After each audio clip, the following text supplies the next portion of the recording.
BBOR, Black Box Online Radio, coming to you from West Virginia. Black Box Ned 88 on Instagram for the bonus podcast. Yesterday on the channel, we were talking about Casey Anthony and the death of Kaylee Marie Anthony, her daughter, and I mentioned that that was a case that needed no introduction. Well, I could think of one that is a lot bigger than that. How about the assassination of John F. Kennedy, the 35th President of the United States?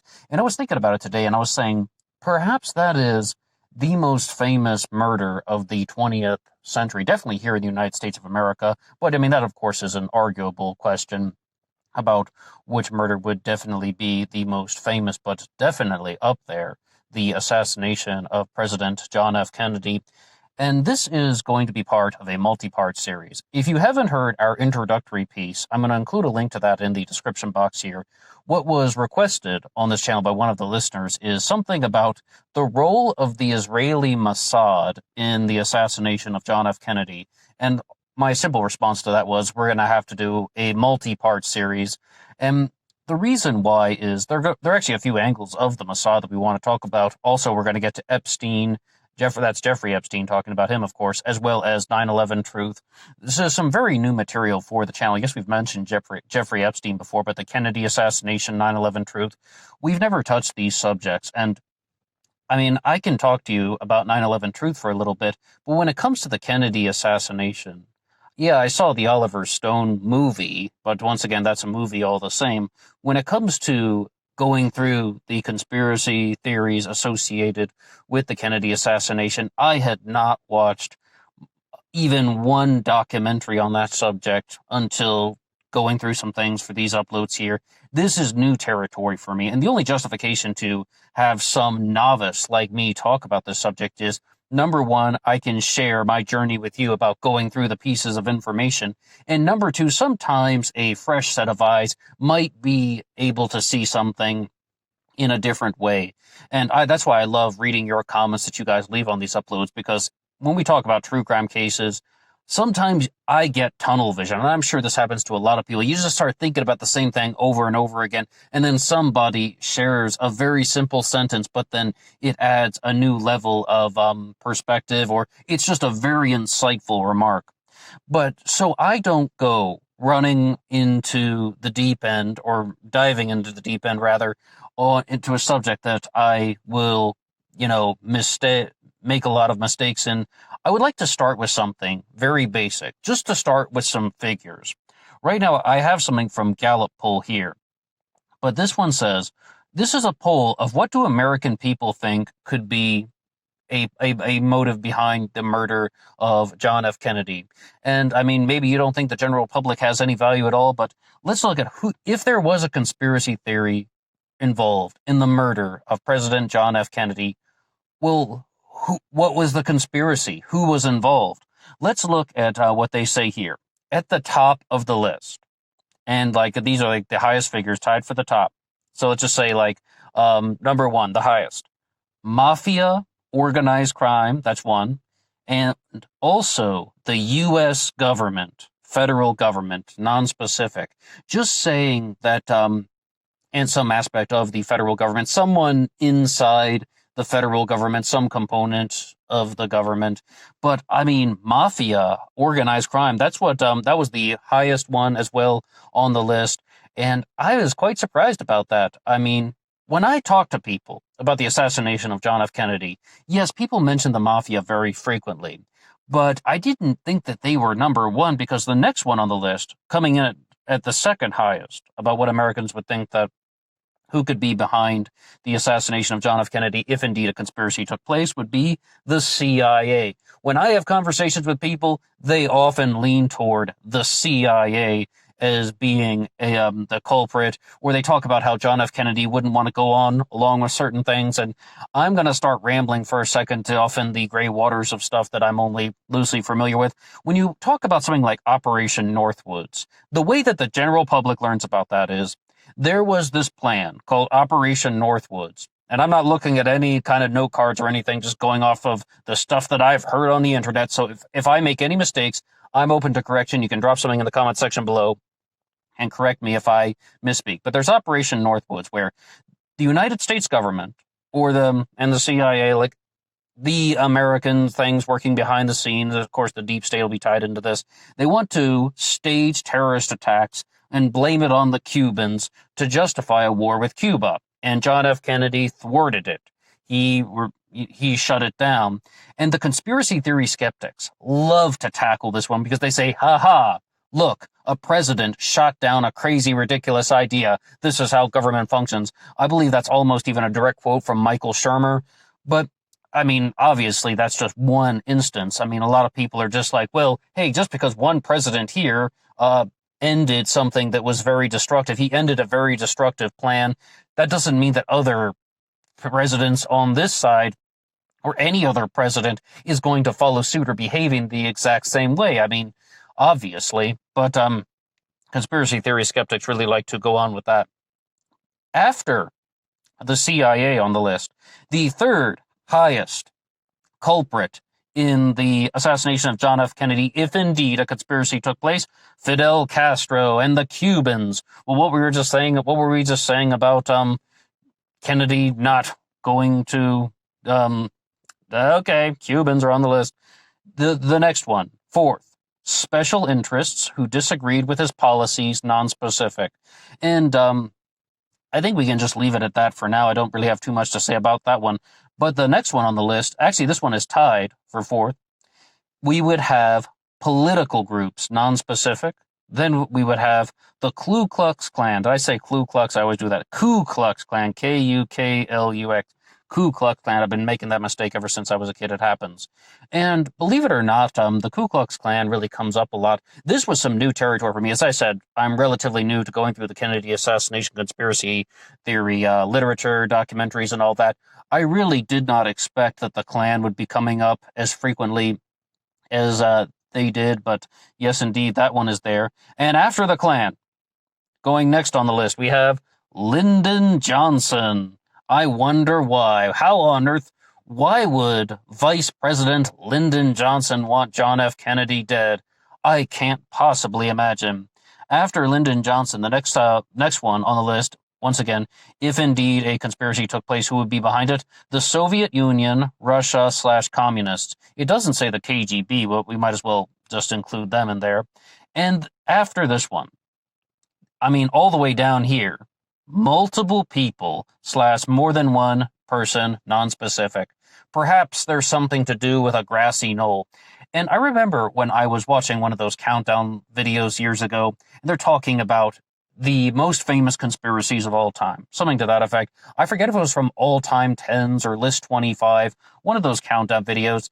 And I thought they were going to say 9/11 Truth is the most famous, boldest, most powerful conspiracy theory of all time. No, they said a second shooter in the Kennedy assassination. Not any of these things that we've talked about so far, the mafia, the U.S. government, the CIA, Fidel Castro, the Klan, Lyndon Johnson. No, they just simply said the biggest conspiracy theory out there is that there was a second shooter in the Kennedy assassination, and that simple fact has been overlooked.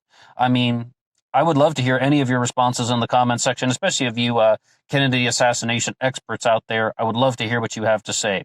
After the multiple people one, we have another country or foreign government. I mean, that's just what it says. Then we have big business and oil, financial interests. All these are tied together, differentiating big business from special interests. Now, at the bottom of the list, we have the Secret Service. William Cooper really liked to talk about this, or his theory exactly was that there was a second shooter, except it was the driver of John F. Kennedy's car, and I'm drawing a blank on his name. I think it's William Greer, but the whole point is he's saying that the driver of the car pulled out a gun and shot John F. Kennedy. It's like this was aired on national television multiple times, but everybody was paying attention to John F. Kennedy. It just was... It was a murder that took place in plain sight. I thought about doing an upload on this back in 2019 when I first heard the William Cooper theory, but I was just looking at the footage that he was talking about, the Zapruder film, and very clearly what he is referring to as a handgun that is being pulled out by the driver. I believe his name is Greer, but don't, like I said, novice to this and all. It is obviously just a reflection. It's the sunlight that is coming down on a particular angle. And Mark Jacobson, who wrote the book Pale Horse Rider, discussing the lifetimes and theories of William Cooper and the media presence of William Cooper, said the exact same thing. He's like, there's not an ounce of credibility to that there was anything like the driver pulling a gun and just firing a bullet behind him. I didn't do the upload because I just thought that there was nothing to talk about, that obviously this was not the case. And the next thing, though, that we should say about that is John Stockwell, though, the former CIA operative who went public in the 1980s, and he wrote the book In Search of Enemies, as well as was it Red Sunset and the Praetorian Guard. The Praetorian Guard might even be more valuable than some of those other books. That was one that compiled a bunch of his speeches and lectures. He said very clearly that the Secret Service probably had some awareness of what was going on. They violated all the protocols. They violated all of the things that they were trained to do. So we'll explore some things as we go on. Then we have the FBI, labor unions, military-industrial complex, anti-government groups, and the largest one actually on the list is the largest percentile. This 40% of people that were polled said they had no opinion on John F. Kennedy and the conspiracy theories. And if indeed a conspiracy took place, who was behind it? 40% say that they have no opinion, but that is at the bottom of the list. Okay, though, one of the names that is missing from this list is the Israeli Mossad. Like, first and foremost, how on earth would they be connected, and why would they be connected? Once again, I'd like to thank Gallipol for that material that they've shared there. I thought that would be a good starting point for us. You know, some things, just reading off a list of possibilities. But also, I would like to say that this was a topic that was requested by one of the listeners. So if you have any ideas for possible topics that you would like covered on the channel, please drop something in the comment section below, and we will try to get to them. But as I said, we will be going through a multi-part series here, talking about the Israeli Mossad and some of the things that they are doing. And as you see, it's going to be a step-by-step basis. I'm sharing the stuff with you guys as I begin to go through it. Now we're going to jump over to an article from the Times of Israel, and let's just read about one thing here. U.S. President John F. Kennedy was furious with the Jewish state over its atomic program, fearing the Soviet Union could use it as leverage. A 1963 telegram recently posted online shows. All right, now, about this. When I've been looking into this conspiracy theory about the Israeli Mossad being involved with John F. Kennedy or having anything to do with the John F. Kennedy assassination, that's mostly what seems to come up. People are saying things that John F. Kennedy was very much opposed to the Israeli nuclear program, and that he would have tried to have done things to stop the Israeli nuclear program. So what happened? They retaliated via the Mossad and had John F. Kennedy assassinated because he was holding them back. And let's actually go through this article a little bit here, once again from the Times of Israel. Declassified documents show U.S. President John Kennedy in 1963 warned Israeli Prime Minister Levi Eshkol that U.S. support for the young country would be seriously jeopardized if Israel did not allow the United States periodic inspections of Israel's nuclear reactors. A telegram from Kennedy dated July 4th, 1963, Happy Independence Day, congratulates Eshkol on assuming the prime ministership after David Ben-Gurion's resignation, and recounts talks between Kennedy and Ben-Gurion about inspections at the reactor in Dimona. As I wrote, Mr. Ben-Gurion, this government's commitment to and support of Israel could be seriously jeopardized if it should be thought that we were unable to obtain reliable information on a subject as vital to peace as Israel's effort in the nuclear field, the telegram said. The telegram was declassified in the 1990s, but not widely available until last week when the National Security Agency Archives, a project affiliated with George Washington University, posted it on its website. Kennedy, who was otherwise close to Israel, was furious with its ostensible nuclear weapons program, fearing that the Soviet Union could use it as leverage to maintain its influence in the Middle East. Okay, we're still dealing with things like, we don't have the Soviet Union anymore, but we have the Russian Federation, we have the Putin-Medvedev-Castling alliance, and that whole, what Russia's been doing for the last 25 years and such. And we're still dealing with battling over the Middle East. A lot of people think that the current situation in the Middle East, even to this day in the new millennium, is still the United States versus the Russian Federation. Go back to 1963, you would have the United States versus the Soviet Union, and it's all about the geopolitical power play. It's a very vital region for strategy and such. Now, what can we say about this? Okay, first and foremost, we're going down a pathway where a motive could be established. Now, who shot John F. Kennedy, right? Maybe somebody that was never identified, a possible multi-shooter effort, and someone has never been caught. If you're going to look at an individual named Lee Harvey Oswald, there are a few things we can say about him. Number one, I talk about this guy a lot because we talk about the Zodiac Killer on this channel. And if you haven't heard any of our Zodiac Killer uploads, I would invite you to listen to some of those. His name is Thomas Henry Horan. He hosts a show called The Stones Unturned. I don't mean to mention him too frequently, but one of the things he said really stood out to me. I listened to his show, The Stones Unturned, rather frequently, and he was talking about everybody makes the assumption that when they think that Lee Harvey Oswald could have been brainwashed, it had to have been the CIA. And I've said in the conversations that I've had with people, everybody jumps to the CIA. And they're just like, no, if there's any conspiracy going on, it would have been a CIA plan. It would have been a CIA operation. This was a CIA plan, if indeed a conspiracy took place. I mean, the mafia, I mostly read about that stuff on the internet. I've had very few interactions with people who talk about things like that. Yes, I can see this stuff when I'm Googling it. And yes, I can get on podcasts when people are discussing the subject, but I've noticed that people talk to me a lot more about the CIA. But then he's just like, why does everybody assume that if Lee Harvey Oswald was brainwashed or duped or coerced, that it was the CIA? You could make just as strong of a case that it was the KGB. That was his claim. Well, by that logic, right? By that turn of events, by that method of thinking, why not the Israeli Mossad? I mean, if you're just going to go down this pathway, first and foremost, I would really just like to say that I find a certain sense of value in that statement, just saying that people are going to be jumping to conclusions about the CIA and saying that they have to be the ones behind it. If we're going to entertain any possibility that the Mossad could be involved, once again, we are exploring the idea. This is not an anti-Israeli statement in any way. This is looking at a claim that people are making, and we're trying to find out where exactly is the truth. Let's jump over to the article again.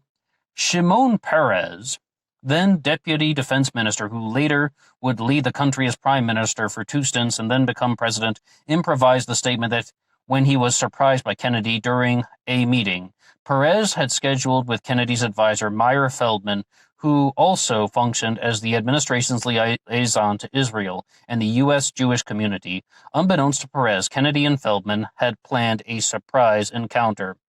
According to a Hebrew-language Foreign Ministry of Israel account, on the 2nd of April, at a meeting, Kennedy asked Peres into the Oval Office for 30 minutes and questioned him on Israel's nuclear capacity. You know that we follow very closely the discovery of any nuclear development in the region, Kennedy said. This could create a very dangerous situation. For this reason, we monitor your nuclear effort. What could you tell me about this? Peres improvised and said, I can tell you most clearly that we will not introduce nuclear weapons to the region, and certainly we will not be the first. And I love how that is the last sentence in the article. Once again, thank you to the Times of Israel. And yes, of course, as we know today, that Israel is a nuclear power in the Middle East, the leading nuclear power. This article was written by Ron Kampias, Kampeas, Ron Kampias, and published in 2019. So, I mean, what I can say about this is, I find that the Mossad comes up more and more frequently in conspiracy theories and discussions. I have to tell you, it wasn't until 2015 that I even heard the name Mossad. I mean, this is something that people definitely did not talk about too frequently when we were growing up. Yes, of course, we learned about the CIA and the FBI, but when it comes to other nations, yes, we talk about the KGB, or go to Britain, for example, MI5 and MI6, although I don't really claim that I can discuss their activities extremely well. But with the Mossad, I had never heard about them until somebody told me about them in 2015, and that was because we were watching the television show and then just mentioned that this character was a former Mossad agent and such. So the thing is, this is perhaps some stuff that has gone under the radar. Perhaps some of these theories have not been evaluated. Is there any merit to this, that John F. Kennedy could have been murdered by the Israeli Mossad? We're going to go through some more things about this. Or that the Mossad could have been the driving force. Notice that one of those that we read off on the list was military-industrial complex. If we're going to listen to somebody like Lincoln's Bible, that is the name of an anonymous researcher on the internet, one of the claims she made about the military-industrial complex is there's nobody at the top. There's nobody running the show. It's just the influences of large financial powers interacting, and these are the consequences.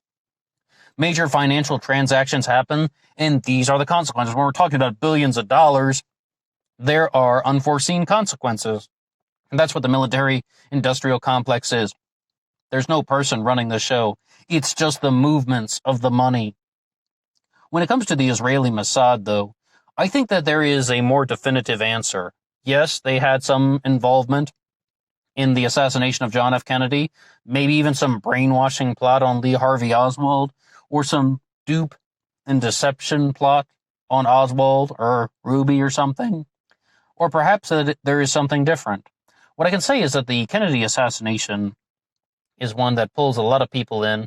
As we said, possibly it could be the most prolific conspiracy theory of all time, but we're going to keep exploring, and I definitely would not view everything we've read so far about the nuclear program as a purely convincing motive for the Israelis and to use the Mossad to take out John F. Kennedy. I mean, they could just ruin his reputation and get him voted out of office, but then you might have to deal with people like Lyndon Johnson, but they had to anyway. So, what do you have to say about any of the things we've talked about? And once again, these are the early steps of our discussions on the Israeli Mossad and John F. Kennedy. Feel free to listen to the introduction to this series if you haven't heard it yet. It's in the description box here. And that's all for me now. I'll see you guys on Instagram for the bonus podcast. And until next time.